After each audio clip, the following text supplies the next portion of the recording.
Hi students, welcome to PhD jobs and admission. This is Gauri. इस वीडियो में मैं आप सभी के साथ आरटीएमएनयू नागपुर पेड की जो एग्ज़ाम होने वाली है इस साल के लिए, ओके, उसमें जो रिसर्च मेथोडोलॉजी का सब्जेक्ट है उसके लिए मैं प्रिपरेशंस ले रही हूँ। एंड इन टुडे सेशन हम रिसर्च डिज़ाइन देखेंगे, उसके बारे में हम डिटेल में जानकारी देखेंगे by using MCQs.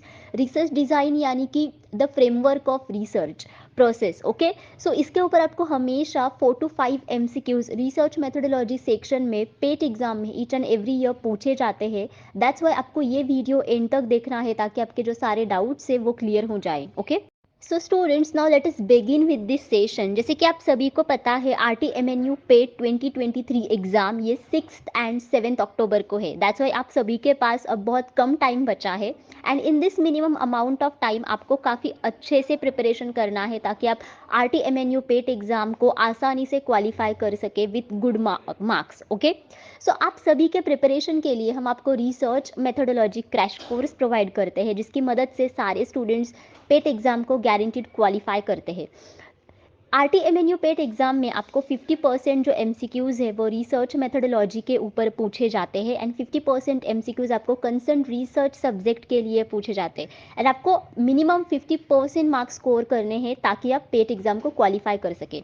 So to qualify this exam with good marks we are providing you this crash course, जिसमें आपको full syllabus video lectures provide किए जाते हैं, जिसमें थियोरीज एंड एमसीक्यूज दोनों के ऊपर भी लेक्चर सीरीज आपको मिलेंगे। आपको इसमें full syllabus notes and mock test मिलेंगे। हमारे पास ऐसे 10 मॉक टेस्ट अवेलेबल है। Each mock test contains 40 MCQs. That's why overall आपके इसमें 400 एमसीक्यूज कवर हो जाते हैं, जिनको सॉल्व करने के बाद आप आपका प्रिपरेशन देख सकते हैं कि कहाँ तक हुआ है बिफोर योर एग्जाम।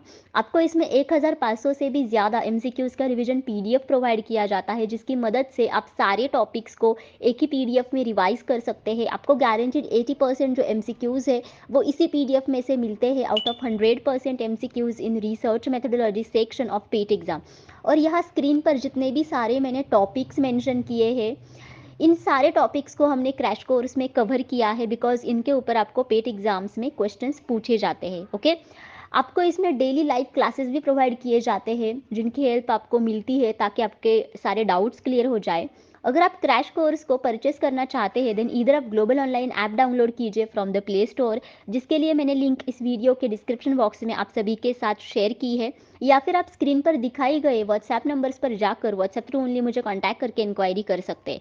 कोर्स की फीस है सिर्फ 699 एंड इनकम फीस में हम सारे स्टूडेंट्स की गारंटीड सिलेक्शन करवा देते हैं। पिछले साल जितने भी सारे स्टूडेंट्स ने रिसर्च मेथोडोलॉजी क्रैश कोर्स को रेफर किया था, उन सारे स्टूडेंट्स का रिव्यू यही है कि उनको out of 50 MCQs in PET exam उनको मोर देन 40 एमसीक्यूज हमारे क्रैश कोर्स के थ्रू ही मिले थे, okay. So this is really really good for you and it is very helpful for you, okay.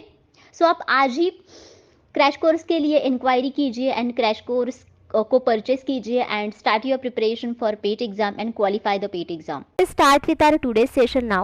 Now the question 1 is, which of the following are the complete experimental research designs? Now यहाँ पे हमें काफ़ी सारे research designs के नाम दिए हैं and इनमें से कौन से कंप्लीट एक्सपेरिमेंटल रिसर्च डिज़ाइंस है। So students, in previous videos हमने रिसर्च टाइप्स के बारे में देखा था। सो उसमें हमने एक्सपेरिमेंटल रिसर्च के बारे में देखा था। सो बेसिकली स्टूडेंट्स, जब भी हम लोग एक्सपेरिमेंटल रिसर्च करते हैं देन उस वक्त जो डिज़ाइन हम लोग बनाते हैं, आई मीन टू से कि जो आउटलाइन हम लोग बनाते हैं उसे बेसिकली एक्सपेरिमेंटल रिसर्च डिज़ाइन कहा जाता है। एंड एक्सपेरिमेंटल रिसर्च डिज़ाइन के कई मतलब कैरेक्टरिस्टिक्स है जो कि यूनिक कैरेक्टरिस्टिक्स है। वो ये है कि यहाँ पे हम लोग रैंडमली पार्टिसिपेंट्स को असाइन करते हैं टू द ग्रुप्स एंड यहाँ पे स्पेसिफिकली 2 ग्रुप्स यूज़ किए जाते हैं एंड उसमें से एक होता है कंट्रोल ग्रुप एंड दूसरा होता है ट्रीटमेंट ग्रुप। एंड इसमें हम लोग इंडिपेंडेंट वेरिएबल को मैनिपुलेट करते हैं एंड उसका जो इफ़ेक्ट होता है ऑन द डिपेंडेंट वेरिएबल वो हम लोग यहाँ पे देखते हैं, okay. So these are the basic characteristics of the experimental research design. Now let us see कि कौन कौन से डिज़ाइन हमें यहाँ पे प्रोवाइड किए हैं। फैक्टोरियल डिज़ाइन एक है, 1 ग्रुप आफ्टर ओनली डिज़ाइन है, then before after design with 1 experiment and 2 control groups, then Latin square design है, 1 group before after design है। So students, factorial design exactly है क्या? So basically students factorial design में दो या फिर उससे भी ज़्यादा फैक्टर्स होते हैं and each and every factor का जो उसके पास एक वैल्यू होती है, उसे मल्टीपल डिस्क्रीट पॉसिबल वैल्यू कहा जाता है। And basically factorial design aims to identify main effects and interaction between various factors. मतलब जैसे कि आप एक्सपेरिमेंटल रिसर्च डिज़ाइन में इंडिपेंडेंट एंड डिपेंडेंट वेरिएबल का जो रिलेशनशिप है वो यहाँ पे टेस्ट करते हो, वैसे ही फैक्टोरियल डिज़ाइन में जो फैक्टर्स होते हैं उनके बीच में अगर कोई इंटरैक्शन होता है उसको टेस्ट किया जाता है। And that's Y factorial design ये एक कंप्लीट एक्सपेरिमेंटल रिसर्च डिज़ाइन है।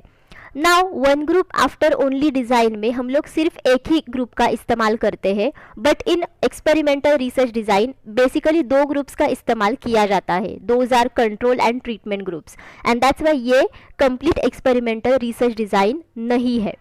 Before after design with one experiment and two control groups. देखो ये एक बिफोर आफ्टर डिज़ाइन है, रिसर्च डिज़ाइन, यानी कि यहाँ पे बिफोर द ट्रीटमेंट के रीडिंग्स होते हैं वो भी लिए जाते हैं and after the treatment okay ये भी रीडिंग्स लिए जाते हैं एंड इन दोनों ही ट्रीटमेंट्स को यहाँ पे कंपेयर किया जाता है। And in this particular research design एक एक्सपेरिमेंटल ग्रुप का इस्तेमाल किया जाता है एंड दो कंट्रोल ग्रुप्स का इस्तेमाल किया जाता है। एंड दैट्स वाई ये एक कंप्लीट एक्सपेरिमेंटल रिसर्च डिज़ाइन है। Now what is exactly the Latin square design? What is this? So basically students, Latin square design addresses systematic variation that is not caused by intended treatment. So यहाँ पे हम सभी लोग systematic variation पे ज़्यादा focus करते हैं and यहाँ पे कोई भी इंटेंडेड ट्रीटमेंट से ये सिस्टमैटिक वेरिएशन होता नहीं है। ओके एंड दैट्स वाई ये भी एक कंप्लीट एक्सपेरिमेंटल रिसर्च डिज़ाइन है, बिकॉज यहाँ पे भी हम सभी लोग सिस्टमैटिक वेरिएशन को जानने की कोशिश करते हैं। ओके एंड दैट्स वाई यहाँ पे भी आप वेरिएबल्स के साथ ट्रीटमेंट करते हो, but this treatment is not intended one. Okay and ये वेरिएशन यहाँ पे जो हमें मिलता है वो भी इंटेंडेड ट्रीटमेंट की वजह से मिलता नहीं है।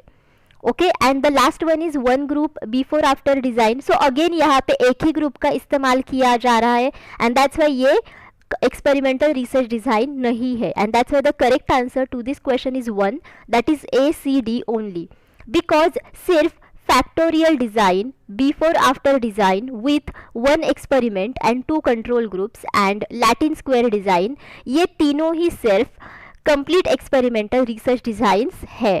Okay Now next is following activities are related to the conduct of experiment in social research.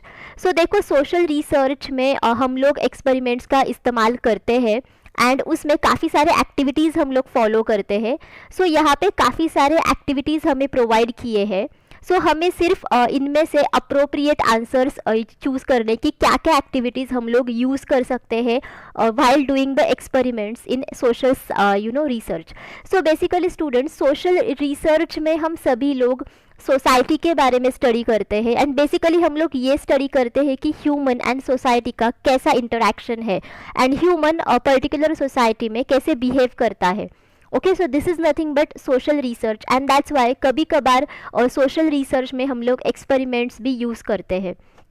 Okay so first of all it is control the experimental environment, यानी कि जो एनवायरनमेंट हमें लगता है एक्सपेरिमेंट्स करने के लिए उस एनवायरनमेंट को हमें कंट्रोल करना है।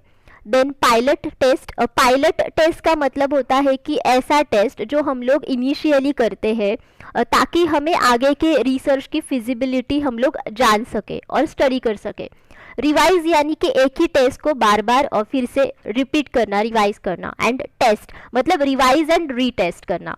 Then empathy with the participants, then praising the good qualities of the participant, then specify the treatment levels, यानी कि जो ट्रीटमेंट हम लोग प्रोवाइड कर रहे हैं टू द स्पेसिफिक पार्टिसिपेंट्स उनकी जो ट्रीटमेंट लेवल होती है वो स्पेसिफाई करना। So basically students the correct answer to this question is 4 which is ABE only, because जब भी हम लोग एक्सपेरिमेंट्स करते हैं ओके सो हम लोग वहाँ पे क्या क्या करते हैं I have told you in this video in the question 1 right. And that's Y सबसे पहले हमें एक्सपेरिमेंटल एनवायरनमेंट को कंट्रोल करना होता है। सो ये एक एक्टिविटी आप तब करोगे एज वेल आप पायलट टेस्ट भी आप कर सकते हो, ताकि आपको पता चल सके कि आगे के रिसर्च में आप क्या करने वाले हो, आगे का रिसर्च आपका कितना फिजिबल होने वाला है. So you can test these things by using pilot test. As well as आप कई टेस्ट आप इसमें रिवाइज करते हो, रिपीट करते हो. ओके, सो ये भी एक्टिविटी आप इसमें करते हो. एंड एज वेल आप ट्रीटमेंट लेवल्स को भी स्पेसिफाई कर सकते हो. And it is basically the important thing कि ट्रीटमेंट लेवल्स को आपको स्पेसिफाई करना चाहिए. So now empathy with the participants and as well praising the good qualities of the participant, ये दोनों भी एक्टिविटीज़ रिसर्च में नहीं करते हैं हम लोग, because these are the unethical treatments to the participants. Okay, so ये दो एक्टिविटीज़ यहाँ पे नहीं करते हैं. And that's why the correct answer over here is 4. आपको RTMNU पेट एग्ज़ाम को क्वालिफाई करने के लिए पेपर 2 का भी स्टडी मटेरियल प्रोवाइड किया जाता है. पेपर 2 यानी कि वो concern research subject paper.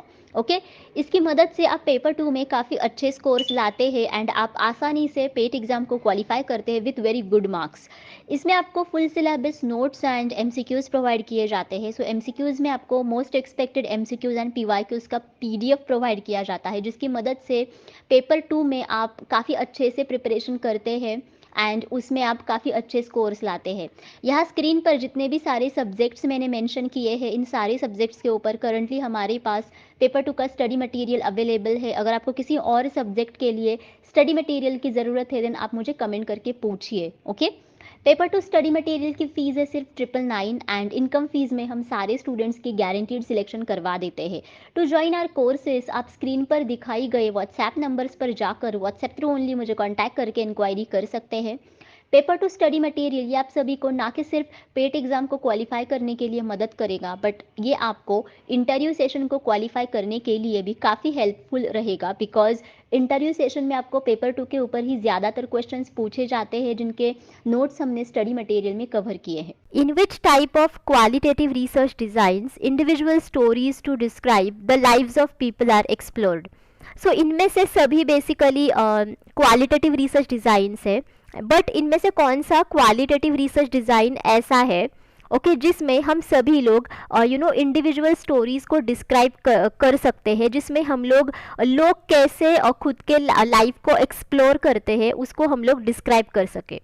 So whether it is ethnography or grounded theory research or symbolic interaction or narrative research. So basically students जो ethnography होता है, सो एथनोग्राफी ये एक रिसर्च मेथड है एंड जिसमें हम सभी लोग जो पर्टिकुलर कम्युनिटी होती है या फिर सोसाइटी होती है उसके जो कल्चर होता है उसके बारे में बेसिकली हम लोग यहाँ पे स्टडी करते हैं.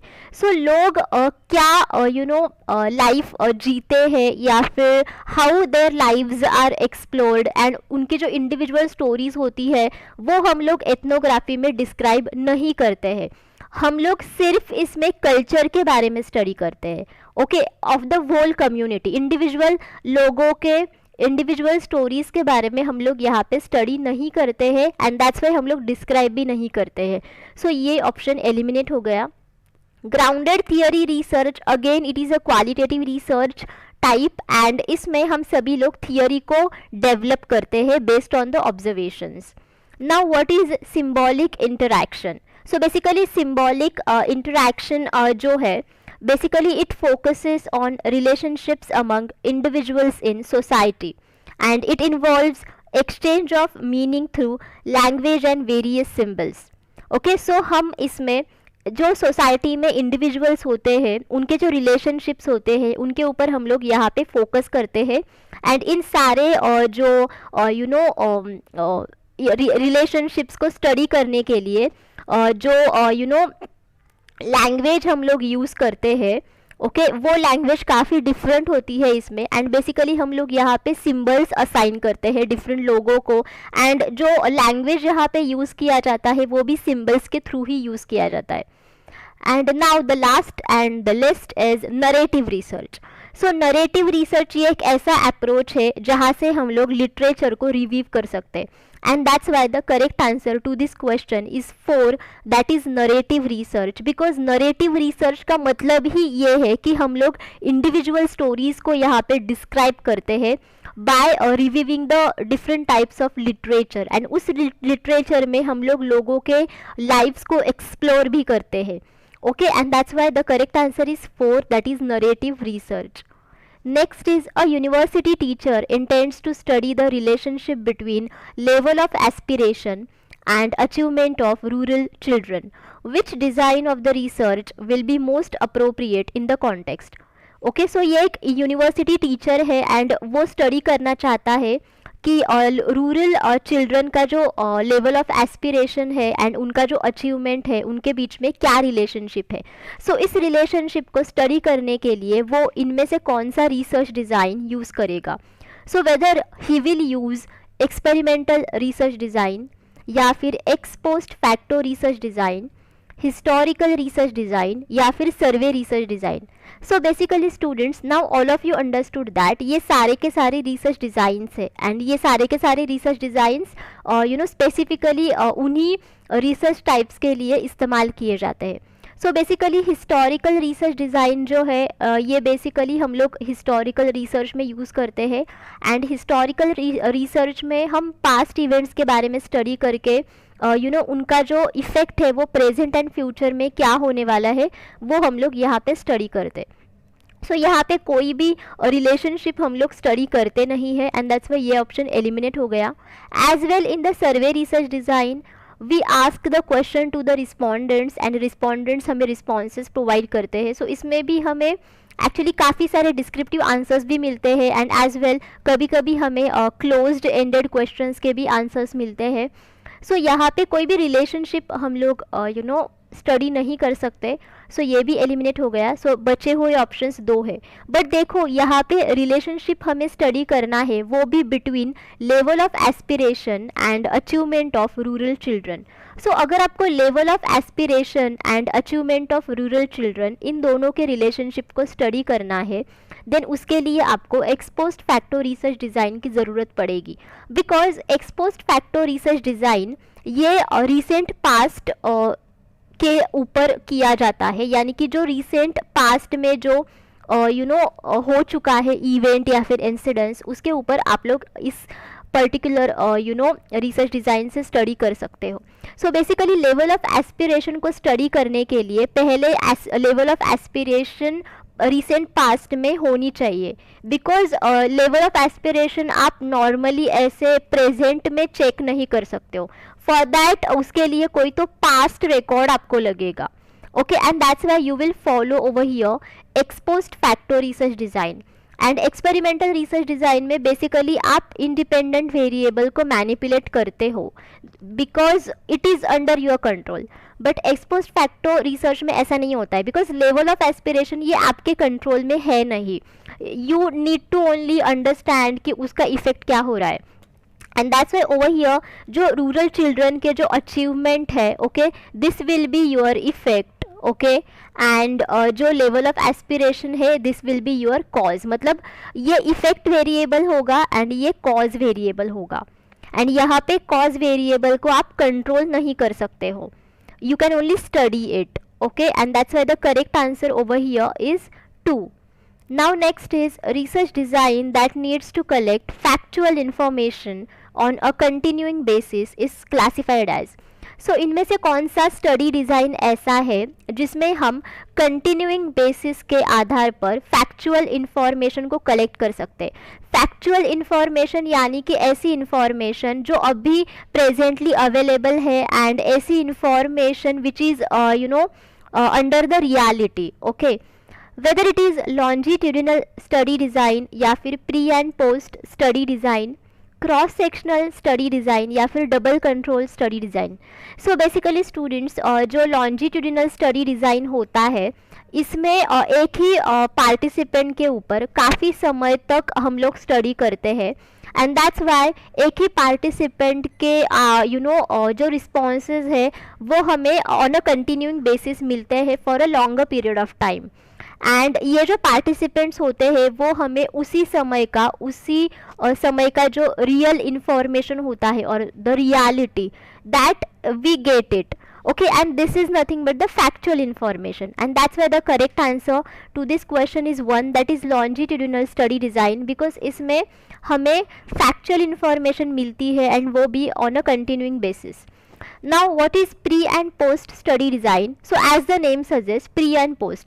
So इसमें हम लोग ट्रीटमेंट के पहले के जो रिकॉर्डिंग होते हैं वो हम लोग यहाँ पे लेते हैं एंड ट्रीटमेंट के बाद के रिकॉर्डिंग्स लेते हैं, एंड इन दोनों ही रिकॉर्डिंग्स को मतलब रिजल्ट्स को हम लोग कंपेयर करके फाइनल रिजल्ट्स हमें मिलते हैं. So before treatment and after treatment के रिकॉर्डिंग्स यहाँ पे कंपेयर किए जाते हैं.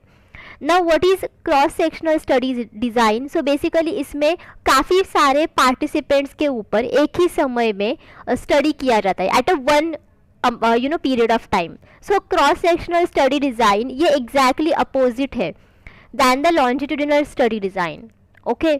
and double control study design यानी कि यहाँ पे दो कंट्रोल ग्रुप्स का इस्तेमाल किया जाता है, and that's why the correct answer to this question is one, that is longitudinal study design.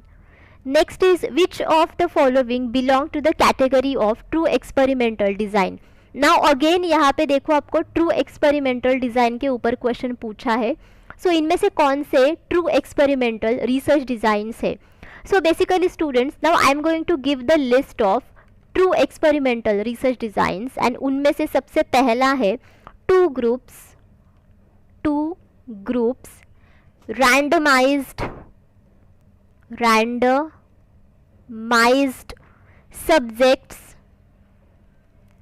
subjects post test only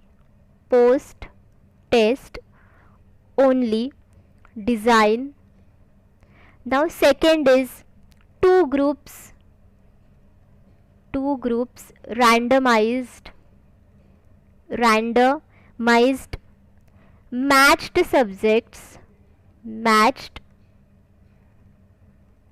subjects post test only design. Now the third is randomized groups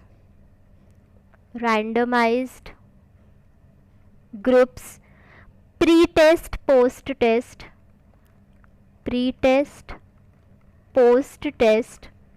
design. Fourth one is randomized Solomon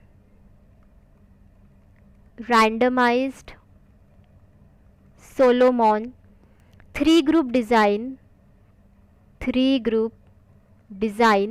and the fifth one is randomized Solomon 4-group design. Now let us see कि हमें क्या क्या दिया है यहाँ पे. 1 group pre-test post-test design, 2 groups randomized subjects post-test only design. देखो 2 groups randomize subjects post test only design, ये ऑप्शन मैंने आप सभी को यहाँ पे प्रोवाइड किया है इन दिस लिस्ट. सो ये एक ट्रू एक्सपेरिमेंटल डिज़ाइन है, okay. Now 2 group static design, randomized groups pre test post test design. देखो अगेन मैंने ये भी ऑप्शन आपको लिस्ट में दिया है, सो ये भी एक ट्रू एक्सपेरिमेंटल डिज़ाइन है. And 1 group time series design. Okay, so students, the correct answer to this question is 3, that is B and D only. So मैंने आप सभी को इसी वीडियो में पहले से ही बताया था कि अगर कोई भी एक्सपेरिमेंटल डिज़ाइन ये सही होता है या फिर कंप्लीट होता है, देन उसमें हमेशा हम जो पार्टिसिपेंट्स होते हैं उनको रैंडमली असाइन करते हैं to the different groups. And इसमें बेसिकली 2 ग्रुप्स का इस्तेमाल किया जाता है, एक होता है कंट्रोल ग्रुप एंड दूसरा होता है एक्सपेरिमेंटल ग्रुप. एंड यहाँ पे हम लोग खुद ही इंडिपेंडेंट वेरिएबल्स को कंट्रोल करके मैनिपुलेट करके उनका जो इफेक्ट है वो डिपेंडेंट वेरिएबल पर क्या होने वाला है उसके बारे में हम लोग स्टडी करते हैं. एंड दैट्स वाई देखो यहाँ पे 2 ग्रुप्स है बी ऑप्शन में, एंड अगेन डी ऑप्शन में रैंडमाइज्ड ग्रुप्स है pre test post test design. So यहाँ पे रैंडमाइज ग्रुप्स का मतलब होता है कि आप पार्टिसिपेंट्स को रैंडमली असाइन कर रहे हो, एंड अगेन बी में भी 2 ग्रुप्स रैंडमाइज सब्जेक्ट से। सो अगेन यहाँ पे भी आप 2 ग्रुप्स का इस्तेमाल करके रैंडमली सब्जेक्ट्स को असाइन कर रहे हो। So again both of these are the experimental designs which are complete experimental designs, and बाकी के जो ऑप्शंस आपको प्रोवाइड किए हैं वो ट्रू एक्सपेरिमेंटल डिज़ाइंस है नहीं। Okay, in 2 groups randomized subjects post test only research design, which of the following may be the source of jeopardizing validity? So students, इनमें से कौन से ऑप्शंस ऐसे हैं ओके जो बेसिकली जियोपार्डाइजिंग वैलिडिटी के सोर्सेस है जब आप 2 groups randomize subjects post test only research design से रिसर्च करते हैं। सो बेसिकली ये एक ट्रू एक्सपेरिमेंटल रिसर्च डिज़ाइन है जो कि हमने अभी देखा। सो इस रिसर्च डिज़ाइन से जब भी हम लोग रिसर्च करते हैं देन उसमें जियोपार्डाइजिंग वैलिडिटी के सोर्सेस क्या हो सकते हैं। सो बेसिकली स्टूडेंट्स, जियोपार्डाइजिंग वैलिडिटी का मतलब होता है कि एक्सटर्नल वैलिडिटी एंड उसके 3/8। Okay, so basically external validity के 3/8 यानी कि जियोपार्डाइजिंग वैलिडिटी। एंड एक्सटर्नल वैलिडिटी ये एक ऐसी कॉन्सेप्ट है जिसका मतलब होता है कि अगर आप रिसर्च कर रहे हो एंड उस रिसर्च के रिजल्ट्स आप कितने एक्सटेंट तक और दूसरे सिचुएशन के ऊपर जनरलाइज कर सकते हो। सो this is nothing but the external validity, and इस एक्सटर्नल वैलिडिटी के 3/8 के सोर्सेस क्या हो सकते हैं। Okay, now let us see here various sources, and those are pre-testing procedures, then measuring instruments, interaction of selection and the independent variable, then reactive experimental procedures, statistical regression. So मैं आप सभी को अब sources बताऊंगी कि वो क्या है। Okay, for the 3/8 to external validity, and those are, first one is reactive or interaction effect of testing. Okay, मतलब रिएक्टिव इफेक्ट ऑफ टेस्टिंग ये एक सोर्स है उसका। Then the second one is interaction effects of selection biases and experimental variable, यानी कि आपका C option यहाँ का, मतलब इंटरैक्शन ऑफ